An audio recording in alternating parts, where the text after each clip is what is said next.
হরে কৃষ্ণ কৃষ্ণ কৃষ্ণ হরে হরে। তো ভক্তবৃন্দগণ, আজকের ভিডিওটি রয়েছে আগামী 30শে কার্তিক শনিবার পালিত হচ্ছে কার্তিক পূজা। এই দিন ভুল করেও খাবেন না এই কয়েকটি খাবার, নয়তো আপনার জীবনে নেমে আসতে পারে চরম অশান্তি বিপর্যয়। তাই ভুলেও এই কয়েকটি খাবার থেকে এই দিন অবশ্যই বিরত থাকা দরকার আপনাদের। জেনে নেবেন এই ভিডিওটির মাধ্যমে এই দিন কোন কোন খাবারগুলি এই দিন মোটেই খাওয়া শুভ নয় আপনাদের জন্য। তাই বন্ধুরা, ভিডিওটি সম্পূর্ণ শেষ পর্যন্ত শ্রবণ করুন। ভিডিওটি নিশ্চয়ই আপনাদের ভালো লাগবে বলে আশা করব। শুরু করছি আজকের ভিডিওটি। প্রতি বছর কার্তিক মাসের কৃষ্ণপক্ষের সংক্রান্তির দিন পালিত হয় কার্তিক পূজা।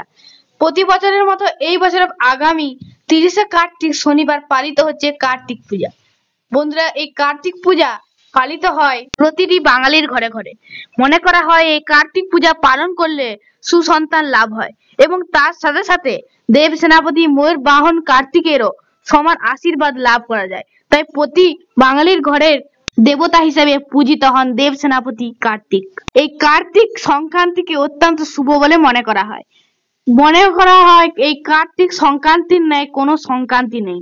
তাই অবশ্যই এই সংক্রান্তির দিন কার্তিক দেবতার পূজা অর্চনা সম্পন্ন করবেন। কার্তিক ঠাকুরের পূজার সাথে সাথে এই দিন ভগবান বিষ্ণুর পূজা অর্চনাও করা হয়ে থাকে। তাই এই দিনটির বিশেষ মাহাত্ম্য রয়েছে। তবে এই দিনটিতে আমাদের কিছু খাবার অবশ্যই বর্জন করা উচিত। বন্ধুরা, এরপর আসা যাক আজকের মূল পর্বটিতে।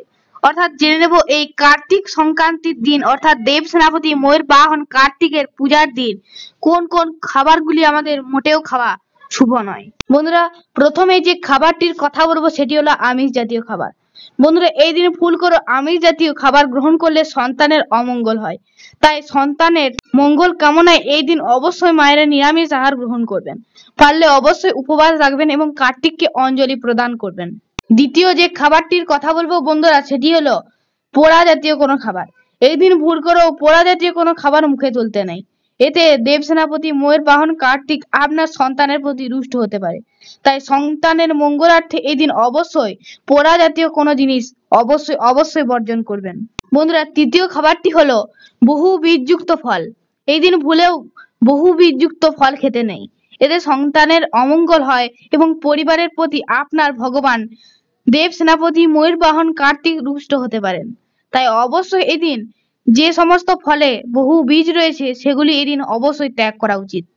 এছাড়াও এই দিন যারা উপবাস রাখবেন তারা সম্পূর্ণ নির্জলা উপবাস রাখার চেষ্টা করবেন।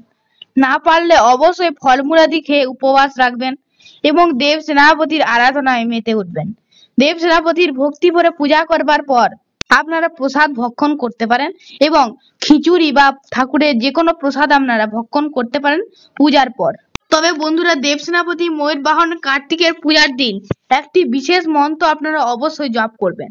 এতে আপনার সন্তানের মঙ্গল হবে, পরিবারে সুখ শান্তি সমৃদ্ধিতে ভরে উঠবে। এছাড়াও দেব সেনাপতি ময়ূর বাহন কার্তিকের আশীর্বাদ আপনারা অবশ্যই লাভ করতে পারবেন। মন্ত্রটি জানার জন্য ভিডিওটি সম্পূর্ণ দেখতে থাকুন। বন্ধুরা, দেব সেনাপতি ময়ূর বাহন কার্তিকের এই বিশেষ মন্ত্রটি আপনার যদি জপ করতে পারেন তাহলে আপনার জীবনে নেমে আসবে সুখ শান্তি সমৃদ্ধি। তাই অবশ্যই পারলে এই মন্ত্রটি জপ করবেন 108 বার। তবে এই মন্ত্রটি আপনারা আরো বেশি জপ করতে পারেন, যেমন 1000 বার, 1 লাখ বার বা আপনার সাধ্য মতো। বন্ধুরা, এই মন্ত্রটি আপনারা এই দিন সারাক্ষণ জপ করবেন। সমস্ত শুভ কাজ করার আগে, স্নান সারার আগে, ব্রহ্ম মুহূর্তে উঠে, এছাড়া সমস্ত কাজ করার আগে এই মন্ত্রটির একবার হলেও জপ করবেন। এতে আপনারা এই দিন সমস্ত কাজের বিশেষ সুফল পাবেন। দানকে এই দিন বিশেষ মাহাত্ম্যপূর্ণ বলে বলা হয়েছে। তাই এই দিন আপনারা দান করবার সময় অবশ্যই এই মন্ত্রটি জপ করবেন। বন্ধুরা, এই বিশেষ মন্ত্রটি হলো কার্তিকের গায়ত্রী মন্ত্র। মন্ত্রটি হলো ওং তৎপুরুষায় বিদ্মহে ময়ূর বাহনায় ধীমহে তন্ন সন্মুখ প্রচোদয়াৎ। এই মন্ত্রটি আপনারা অবশ্যই এই দিন জপ করবেন। এতে আপনারা অত্যন্ত সুফল লাভ করতে পারবেন। এছাড়াও দেব সেনাপতি পূজার বিভিন্ন মন্ত্র রয়েছে। তার মধ্যে অন্যতম হলো দেব সেনাপতির ধ্যান মন্ত্র। মন্ত্রটি অবশ্যই আপনারা পূজার সময় জপ করবেন। এছাড়াও কার্তিকের গায়ত্রী মন্ত্রের মতো আপনারা সারাদিনও এই মন্ত্রটি জপ করলে বিশেষ সুফল পাবেন। মন্ত্রটি হলো ওং কার্তিকেয়ায় মহাভাগং ময়ূরোপরি সমস্থিতং তপ্ত কাঞ্চন বর্ণাভং শক্তি হস্ত বরপ্রদম। বন্ধুরা অবশ্যই এই মন্ত্রটি আপনারা জপ করতে পারেন। বন্ধুরা আজকের ভিডিওটি এখানে শেষ করছি। আজকের এই বিশেষ ভিডিওটি নিশ্চয়ই আপনাদের ভালো লাগলো। আজকের এই বিশেষ পর্বটি আপনাদের একটু হলেও সমৃদ্ধ করলো। আজকের এই বিশেষ পর্বটি আপনাদের একটু হলেও সমৃদ্ধ করলে অবশ্যই ভিডিওটিকে একটি লাইক করবেন। কমেন্টসে ভক্তি ভালোবাসা শ্রদ্ধার সাথে জয় শ্রী দেব সেনাপতি ময়ূর বাহন কার্তিকের জয় লিখে দিতে ভুলবেন না। আর আমাদের চ্যানেলের নতুন বন্ধুরা অবশ্যই চ্যানেলটিকে সাবস্ক্রাইব করে সঙ্গে থাকবেন। আর ভিডিওটিকে শেয়ার অবশ্যই করবেন আপনাদের নিকট আত্মীয় স্বজন বা বন্ধু বান্ধবদের সাথে। জয় দেব সেনাপতি ময়ূর বাহন কার্তিকের জয়।